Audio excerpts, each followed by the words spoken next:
Hi, this is Nancy Yearout, and welcome to my show, High Road to Humanity.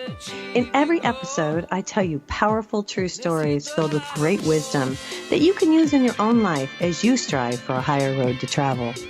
My featured guests will have their own unique stories to tell that enlighten your mind and your soul. So kick back, relax, and learn the secret to success when you take the high road. First touch, strong connection, it lays deep in your soul. Hi, this is Nancy Yearout, and welcome to High Road to Humanity. And I'm here today with a lovely lady, Marguerite Mary hopefully I'm going to pronounce this right. Rigoglioso? Almost. Oh no, come on. Rigoglioso, if you really want to get Italian. Rigoglioso. Queen. Rigoglioso. Oh, that's really awesome. Okay, Rigoglioso, PhD. She has a book. It's called The Mystery Tradition of Miraculous Conception, Mary and the Lineage of a Virgin Birth. Now, this is a really interesting subject, you guys. She's talking about the Immaculate Conception and how this all occurred. And I want you guys to sit back and relax for a second. I'm going to read just a little bit of her book, just for the simple fact that I want you guys to get a feel for what we're going to be talking about today. And so here we go. The mystery tradition of miraculous conception offers a profound journey into the mystery of Mother Mary that no one has yet taken in all of the centuries that have passed since this most holy of women lived, and in all the books that have been written about her. It invites you as a reader to reflect on and respond to what you are reading on the Seven Sisters Mystery School Facebook page. This book is the beginning of a Mary allusion, one inviting the conscious participation of the broader global community. Let it begin. And that's what she says. And I think that's fantastic. So that's what we're going to be talking about today on the High Road. Now, before I read her bio and bring her on, I did get a quick message from Gabriel today. You know, with all this stuff going on in Russia, Ukraine, throughout the world, here in the United States, with everything. This is what he said to me. It's pretty short, but it's pretty to the point. So it's March 9th, 2022. And he says, "Dear Nancy, what you are witnessing is a mere muse, a false front of what is truly occurring around the world. Do not be fooled by what you see. Rather, go within to thyself to understand the truth. Those who walk in the light of the Lord will not perish. Be strong, be smart, be faithful to the divine source, as the people on this planet are greatly loved and have not been forgotten." So there you have it. That's what he says today. And that's the truth. We got to go in and we got to send prayers because we have to raise the vibration. And that's the only way we're going to get anywhere in this situation. What do you think? I want to ask you what you think. Yes, Marguerite. I agree. Yes, last week I did a cacao ceremony in person in public, and somebody asked about the Ukraine, and I was in an open oracle state, as is the whole group when you're working with cacao, really. And what came through was, whenever you look at any world conflict, this one, look at, because she said, what can we do? So the do part was, look at wherever in your life you're feeling anger, conflict, strife, and remedy that. That's what you can do when you're looking at the news or any imagery regarding any so-called, strife and war or whatever that's going on. It's like that stuff out there is only going to change to the degree that we change this stuff in here. Exactly. And that is in our control. For sure. Right. Each individual soul has to wake up and elevate and be kinder and send out the love energy. And, when you start to get angry, stop yourself and switch it.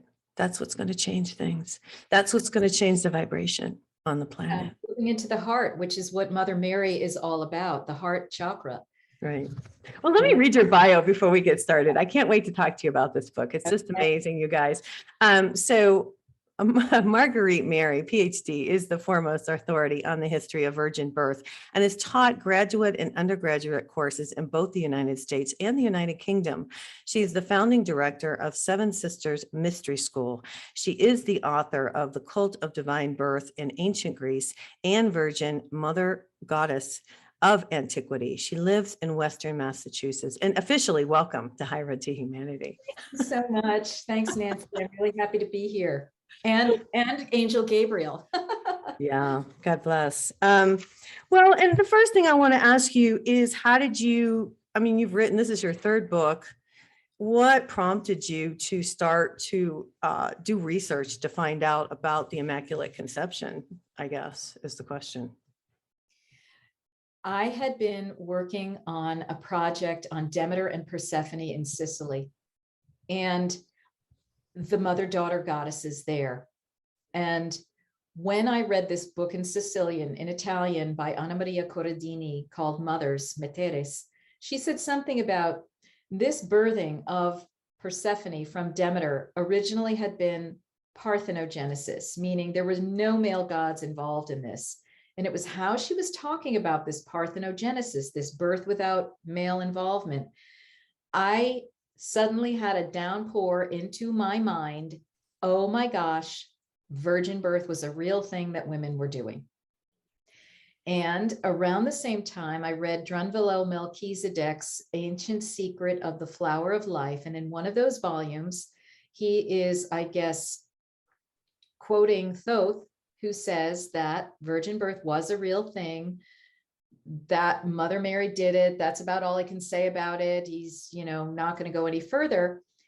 So these things just opened the doorway, opened the portal to me. And then when I started looking at the ancient world and all the priestesses and how they were in ancient Greece, from the perspective, gee, is virgin birth a real thing?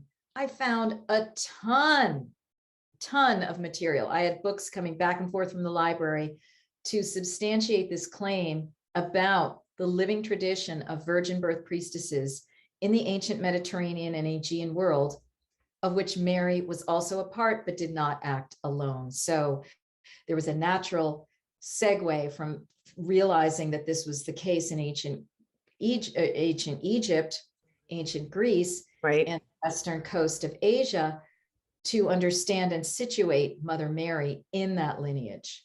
Okay. Now, the first two books, they were also about this. Yes. Is that correct? Okay. Yeah. This one just seems so in depth. Now, you do say Mary indeed belonged to a priestesshood. Yeah. So this is kind of crazy. It goes back. I guess I have a lot of questions. Like, if Mary knew this, I'm going to get down to the real nitty gritty here. Mary knew this, so this was in her family. So she was taught this. Now, I'm just wondering why they would want to, and I'm thinking I know the reason, but I want to ask you. So the reason they would do this is because they could connect with a higher source of energy, a higher being that would bring in a higher child source, meaning that they were of higher elevation, helping humanity. Is that pretty much what this deal is? Is that why they did this? That's the purpose of virgin birth. When it's used with integrity and with the light, because it can be misused. Oh, But when it's used for love, light, and wisdom, right. yes, the intention is to bring in a high holy being, an avatar, to walk the planet in physical 3D biological material and help humanity get back to its memory of its own divine human blueprint, from which it's been separated and degenerated over thousands of years through the negative influence of other beings on the planet. So these beings were periodically incarnated through conscious priestess lineages in order to raise up the vibration of the planet, to bring these teachings back. How do we treat other people? What is ascension all about? Where is the kingdom or queendom of heaven actually located? And how can we cultivate that in our lives? How can we bring peace to the planet? How can we learn how to work with nature in, magical ways? All of these are types of things that these divine avatars were intended to bring back to humanity to help us remember and help us just bump back up and get out of this trough of negativity that we've been in for thousands of years. I don't mean to freak you out, but I'm one of those people. I Oh, came. which kind? Which one? She's like, oh, I'm an angelic being who came That's- into this body, yes, to do just this. I believe it. And it's weird that I would read this book and meet you. And I wasn't going to say anything, but it's really hard for me not to, Yeah, because this is why I came here. And this is I why know the veils are coming off, the lids are coming off. We have to speak these things. we have to be honest, and I have to be honest. And I've told my audience, and this is why I'm here, is to do exactly what you said, to help humanity get back to kindness, to loving each other, to what's really important, to values, to connect with nature, to connect with the divine, That's to right. realize there is a higher vibration and that we are so powerful and we have so many abilities and we're not using them. And again, I don't mean to take the light away from what you're saying, but we are here. We are That's here. right. Yes. And not only that, but to restore Earth to the Eden that it once was and should be, to have it be a riotous, joyful, amazing place that, you know, is only still now in the fairy realms. They're having a good time over there, but they're in a higher vibration than we are right now. Right. It's meant to be a joyful planet, not a prison planet that it's become. Right. And so we're That's all true. as part of the cleanup operation, right, Nancy? And you know, Yeah. you may have come in as a straight angelic. I came in as having had lives as a negative high frequency being. Okay. And making up that karma. But really, those were just outfits I'd put on to learn about how do the negative high frequency beings work. And, you know, but really our essential nature is that divine energy, that light body that is connected with divinity. Right. And so that's what we are about right now, is getting us back to the garden, as Joni Mitchell said. I love it. I love it. Well, and I want to just say, we've got a couple of minutes before we go to commercial break. I want to find out some of the history here, because I really feel some kind of connection here. But I want to understand, Mary was, her conception was immaculate from her mother. Yes. So, you know, that's really interesting. And then you talk about Sarah in her, how she conceived Isaac, right? And, you know, then you go on to talk about the Buddhist and how they had, I think her name was, what was it, Siddhartha? Is that right? Yeah, Siddhartha is the Buddha, and his mother Maya gave birth to him. Whenever there's an unusual conception or birth story, you know it's talking about some kind of divine birth. Yeah. All right, guys. It was that Buddha was born from her side. That's crazy. I'm so glad you came to join us today. You guys, the book is The Mystery Tradition of Miraculous Conception, Mary and the Lineage of Virgin Births. This is what it looks like if you're watching me on YouTube. This is Nancy Yearout. This is High Road to Humanity, and we'll be right back. Welcome to the Ascension Institute annual program. It is my sincere desire to support you and to bring you to a new level of mastery that will allow you to serve humanity in the way you've always wanted. My name is Maureen St. Germain, and I have led this program for over 7 years. It is my sincere gratitude that allows me to offer this to you at this time. Check it out. Thank you for listening.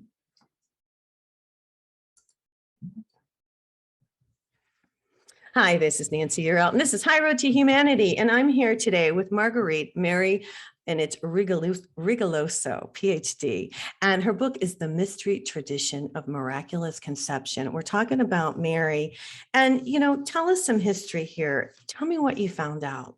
I'll just sit back and listen.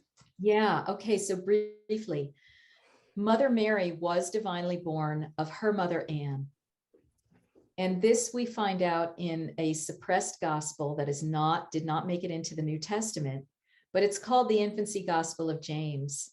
And its original title was Birth of Mary. And it tells us all about how Mary was conceived and born, her infancy, her childhood, and how she was brought to the temple for the rest of her training as to how to become a divine birth priestess and give birth to Jesus. And so we learn about her mother's divine conception of her. We learn about Elizabeth's divine conception of John the Baptist, pretty much in the same ritual that Mary conceived Jesus, that it was a group ritual. There were 8 women encircled together. And Anne and Elizabeth were postmenopausal women. Mary was very young, probably about 12 years old, because she was already a high holy being. She was already an avatar by coming in divinely through her mother, right? So she had several legs up. And she had had many lifetimes, according to the Hindu saint Sri Kaleshwar. She had had many, many lifetimes to perfect herself so that this was going to be her last lifetime before her full ascension into goddesshood. Okay. So in the book, I talk about what's in this infancy gospel, how it starts with Anne, how it leads to Mary, how Elizabeth joins in, what happens to this whole holy family during this time in the midst of the Roman Empire where everything is dangerous. But the main highlights of the book are some of the indications of the tools or approaches that Anne and Mary used to conceive divinely. Right. And I think it's interesting. Now let's back up a little bit. So in order to do this, there's a couple things I want to talk about. One, at first they could just create women, but Mary did what was really exceptional by creating a male. And I want you to talk about that a little bit, if you don't mind. Yes, because what we're talking about scientifically, right, when we're talking about divine birth is, as I mentioned, parthenogenesis, which comes from the Greek parthenos, or maiden or virgin, and gignesthai, to give birth. So it means to give birth as a maiden, and scientifically that means without male sperm. Right. Now, Mother Mary was, she was a very high adept. Okay. So there's a history of this divine birth practice that has gone on that I discern in my first book, The Cult of Divine Birth in Ancient Greece, where when this practice was first done, it was more like parthenogenesis, which if you were to do it scientifically, it would mean that you would divide the egg, and the egg has X chromosomes. So you're always going to be giving birth to a female child, right? Right. That was the initial form of this practice. Right. But as it went on in history, the women were somehow able to give birth to males now out of their own body through an adjustment process with the DNA. All right, I'm going to stop you. So is this, now this is where I'm a little confused and I want to understand, and I'm sure the audience does too. You do talk about some of the priestesses connecting with gods, with deities from, or beings of light, could be angelic, whatever, from another dimension, because they are that connected. So when the sperm comes in, like in, for example, in the case of Jesus, did that come from a higher being, or did she create that? Or was it a combination? Do you know what I mean? Right. She created it. She was going back to a very old process of parthenogenesis, sacred parthenogenesis. She was able to, the metaphor that they use in the gospel is that she was weaving at the time of the conception. Right. I read that. She was weaving her own DNA into, she was coming in and out of the dimensions, going back and forth, weaving. Archangel Gabriel was working with her. Okay. She was within the cauldron, the chalice of her womb, creating a being, out of scratch. Was Gabriel telling her what to do? I don't think so. I think he was there as a support, and he was reflecting back to her at various points, where in the ritual she. I'm going to have to ask. I don't think he gave her the instructions. Right. I'll have to ask. Okay. He was partnering. Yeah. And he was the one who announced when it was complete. That was a major role. Okay. It seems that the woman would not necessarily know when it was done. So they needed the angelic being to tell them, done, accomplished, you can move forward now. Now, this is like a tantric sex thing. It is. It is. It's the woman would become yin yang herself.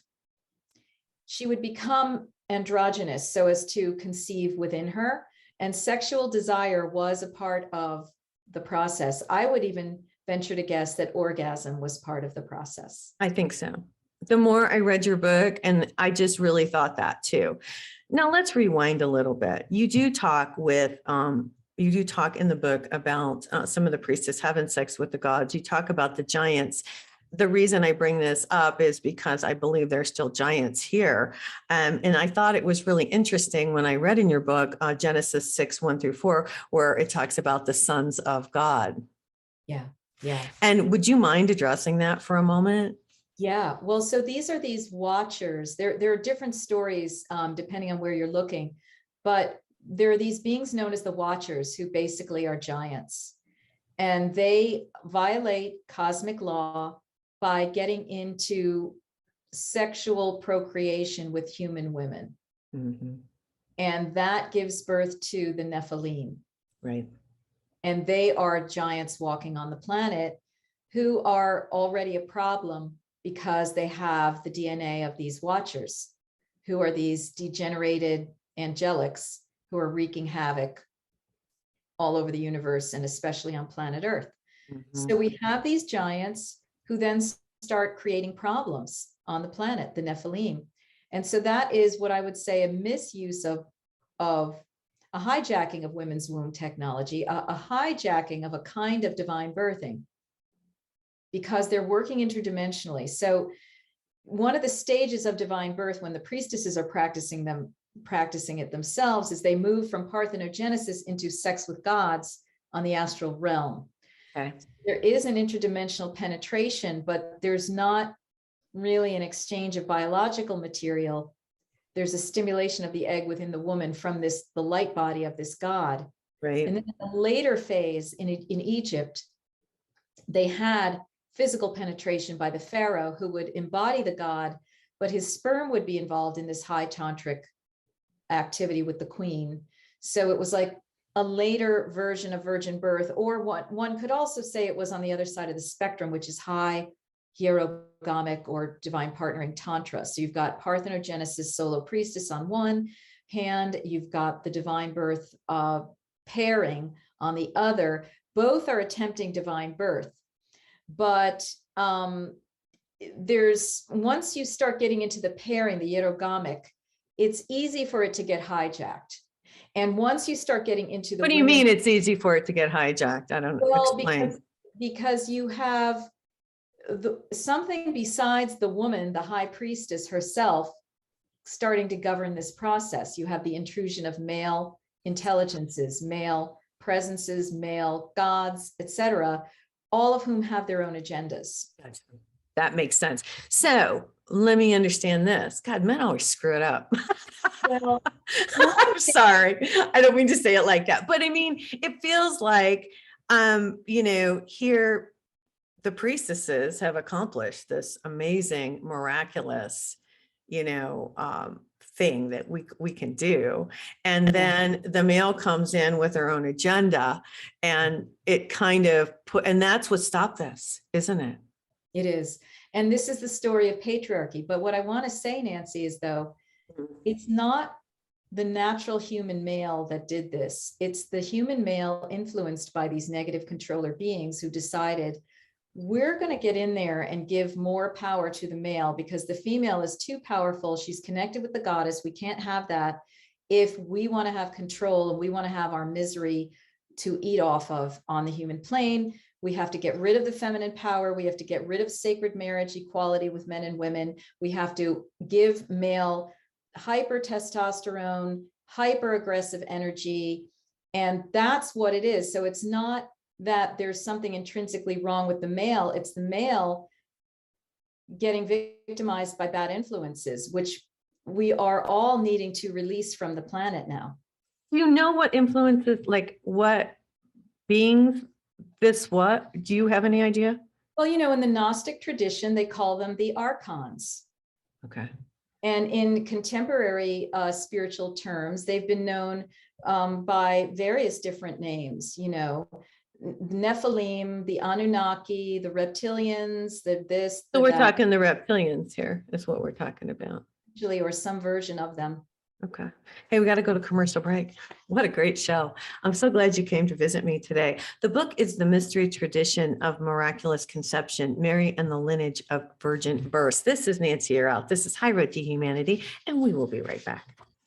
Hi, this is Nancy Yearout, and this is High Road to Humanity. And I'm here today with Marguerite Mary I can't get her name right, Rigoglioso, PhD, and her book is The Mystery Tradition of Miraculous Conception. And we're so glad she's here. And we're talking about what has happened, and I've always felt, the biggest thing with me and partnership, I've been married before.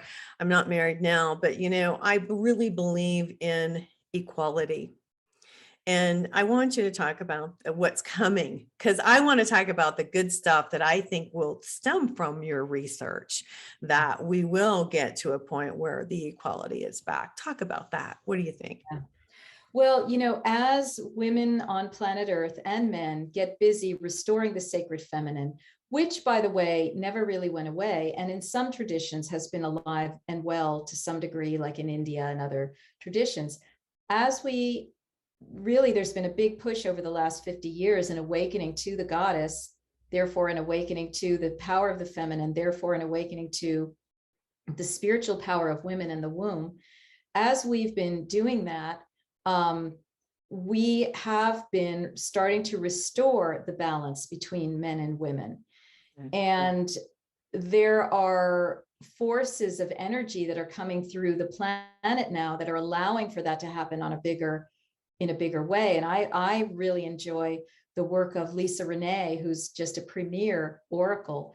And she talks a lot about the restoration of, the Arthur Guinevere template, meaning the sacred marriage template, okay, which was one of the main things that had to be torn asunder by these control beings. They had to wedge themselves right between men and women and create warfare, and really disturb the peace of the planet. So now, as we're restoring the feminine, we're restoring our souls and spirits as women. As we're restoring our power as women, we're restoring our heart power. As we're restoring our heart power and love, we're being inspirations for men and others who are also doing their work in their own way. And we're doing, what a lot of this comes down to is simply the inner child healing, because these travesties have been perpetrated through humanity by intergenerational trauma. I agree with that, by the way. Emotional abuse, sexual abuse, and so forth. So now everyone is left with having to do their therapy work. I know everybody had to go within, and during COVID, I think it was a blessing. So we could all go within and we could all heal ourselves. And I'll have to be honest, I did the same thing. Yeah. I'm no different. Just because I'm here to learn too. And we all have to go and do these things. I think that's wonderful. I want to ask you really quick, and I don't mean to interrupt your train of thought there, but you talk a lot about how all this is connected with the star beings. Yeah. Well, anytime you have divine birth, you're working with star nation energy of one kind or another. And one could say that even the Holy Family are star beings. One could say that we are all star beings, right? Yeah. All have DNA valences, past life memories on planet and off of our lives in other dimensions and other existences. So it's about awakening to that fact and working with it in a positive way that can help humans heal, do their healing, restore their light body, move into their higher dimension, okay, and move through this great epic of misery that the planet has been under for a very long time. Yeah. It's going to happen. I feel really good about it. What do you think? Yes, I do. I think it's inevitable. It's happening regardless. Like no matter how many controlling forces are attempting to stop it, change the timelines or whatever, there's not going to happen. Yeah. An inevitable progression of this that sooner or later is going to really become the dominant force. Right. Talk about the symbol of the doves with Mary. I like that. Tell the audience. Well, the dove has always long been the symbol of the human soul. And so it was a symbol of Mary. It was a symbol of Jesus. It was a symbol of when Jesus was baptized and he had a special sort of infusion of energy. The dove came into him. It's a high level frequency, female type energy frequency, but the doves, you know, they mate for life. You know, they are partnered, right? So they represent Hieros Gamos. And the doves also, in addition to being connected with many of the major goddesses in the ancient Mediterranean world, were connected with the Pleiades. So talk about the star system, No, I saw that. right? The seven sisters of the Pleiades were known as the seven doves. So we're talking about high level feminine spirit beings who interface with the earth plane. And in the case of Mary, we're seeing, you know, she came in on a mission to bring a high holy avatar to help humanity right itself again. Right. Pleiades before her were seven virgin mothers who were star seeds of humanity. They must have materialized into human form, and they had virgin births, all but one of them. And those virgin births led to lineages on the planet, which led to the fact that all humans have some portion of Pleiadian DNA from those initial seedings by those seven sisters. They are our seven mothers. And they were all related to one mother, Pleione. So they are like the seven daughters of Eve that Brian Sykes talks about genetically. You know, we can trace it back literally to seven mothers. Those are the Pleiades, okay? I got chills when you talk about this. This is crazy. Yeah. We're going to be talking about the Pleiades again on the Portal to Ascension with Neil Gower. Yeah. In April, I have an event online with him where I'm going to go through the whole presentation on the Well, Pleiades. tell the audience, how do they get involved? How do they find you? So that one is with Neil Gower. Go on to Portal of Ascension and Neil Gower, Gaur, and you'll be able to register for that. I know he's going to be sending that around soon. It's one of the weekends in April. Yes, it's Sunday, April 10th, 4 to 6 p.m. Eastern time. My Pleiades presentation with him. Nice. Neil gets it. You know, he's one of these incarnates from mystery times, and he knows how to pick them when people are getting the information in, like, you know, you're coming in with angelic information. And you're coming in with this information about Mary, and we're all coming. Here's the cool part. We're all coming together. I know, it's bizarre. And you're going to be in Sedona. Yeah. Suzanne Ross is putting on this wonderful event. You know, it's the Ascension event in Sedona. It's going to run through March 18th, you guys, through the 20th. You can still get tickets if you want to go. You're going to be there. What are you going to be talking about? I'm going to get to meet you. What are you going to talk about? I'll come see you. Yes, great, wonderful. I'm going to be talking about more of the details about Mother Mary, how she was born, how Anne conceived her, how she conceived Jesus, what this practice of divine birth is all about, and then, you know, having people have an experience of connecting with Mother Mary as well, because she's alive and well. I know. She ascended. She's full goddess. She is one of the people who has been sanctioned to be in communication with the earth plane directly, but she needs to be asked. And she's a mentor. I mean, she was an amazing being in her lifetime, which is something of another book that I'm going to be talking about, that I also have available in a course called the Mother Mary Mystery Teachings, where I learned all about not just the fact that she conceived Jesus divinely, but she had a whole life after that until her death, her assumption or her ascension into heaven.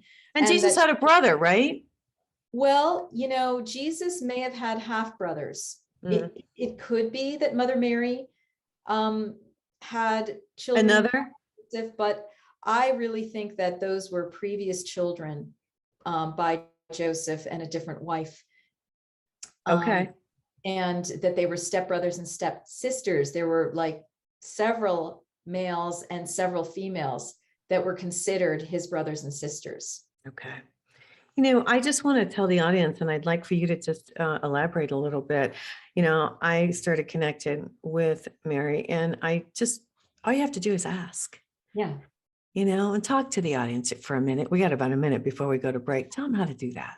Yeah. Like just close your eyes right now and just say, take a breath. Hello, Mother Mary. I'm saying hello to you. And if you would like to be in communication with me, I invite you to do that. Please show me signs and please show me how I can be in more of a relationship with you. And you can do that. It's just like, connecting with the angelic realm. You can connect with Mary in the same way.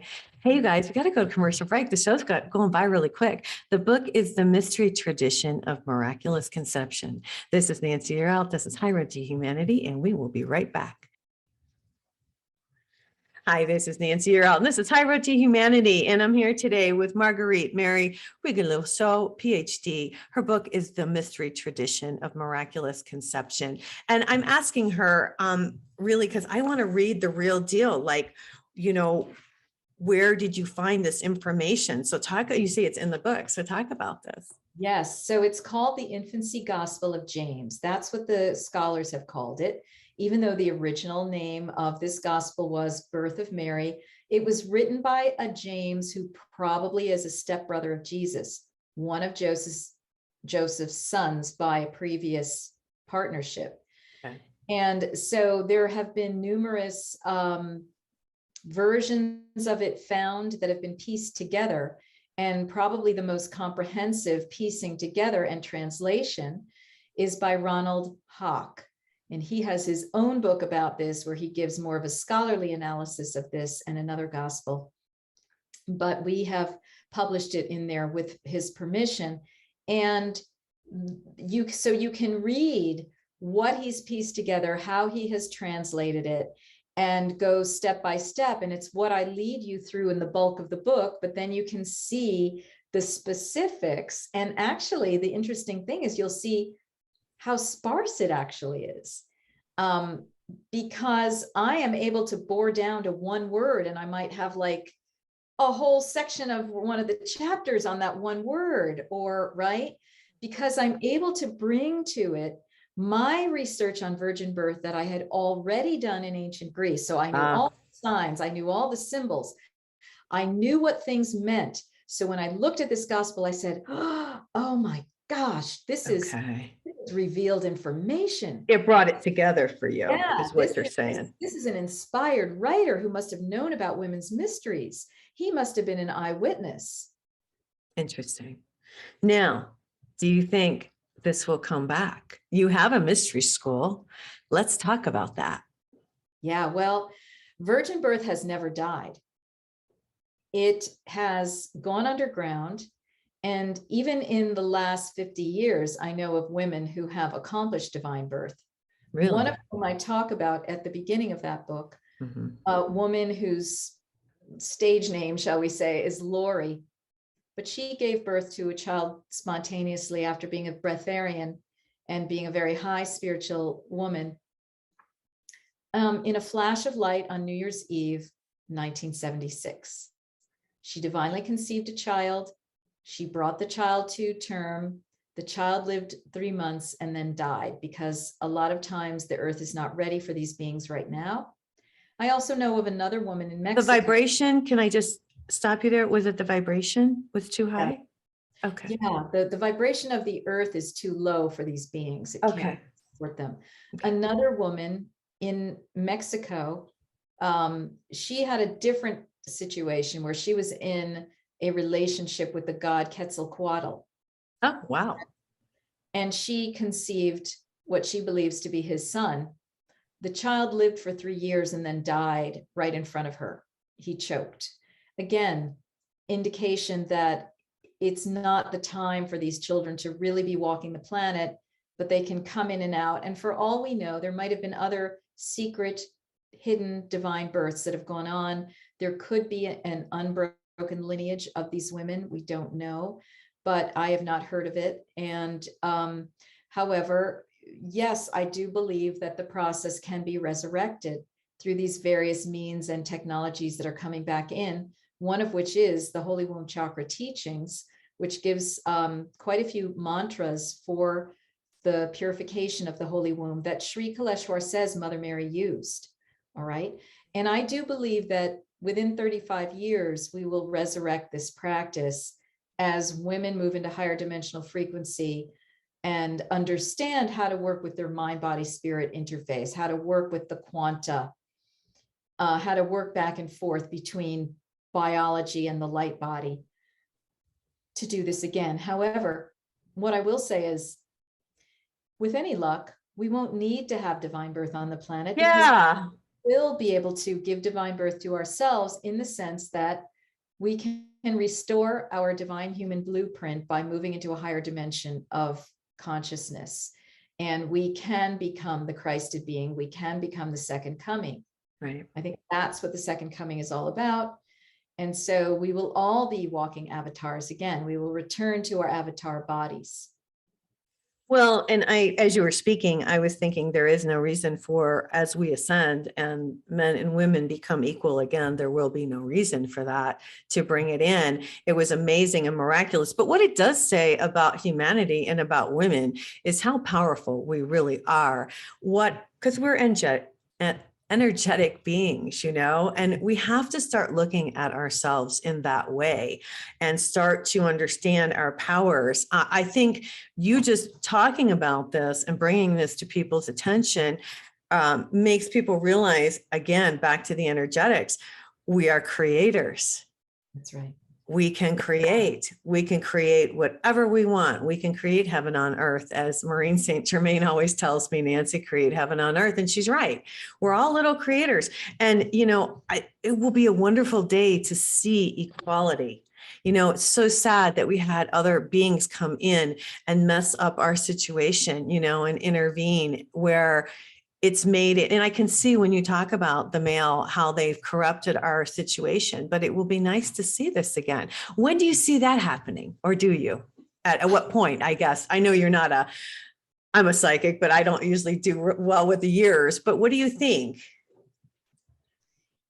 I think that it's not necessarily going to be linear. It will kind of come in some jumps. Right? Mm-hmm. So one jump was the whole COVID thing, and that really activated people quite a bit. And Right. many more people started popping open to other dimensional reality. There may be more things like that. Mm-hmm. So in terms of time, who knows? Yeah. Let's just all continue to create that heaven on earth through any means necessary. Yeah. And we shall see if we can accelerate it. How's that? I agree. I just think it's exciting. And it may sound weird, but as you were talking, I was thinking, even this craziness in Ukraine and Russia will bring people to a different mindset. Yeah. Because the actions of negativity only get 50% of any pie. The light gets 50%.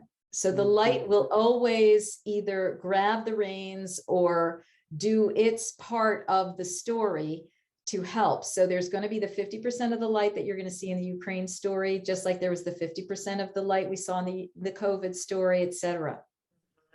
Same kind of deal. Interesting. Yeah. But it's all catapulting us to a different, and so you can't look at it all in a negative light, and you have to change it, and you have to, change our mindset, right?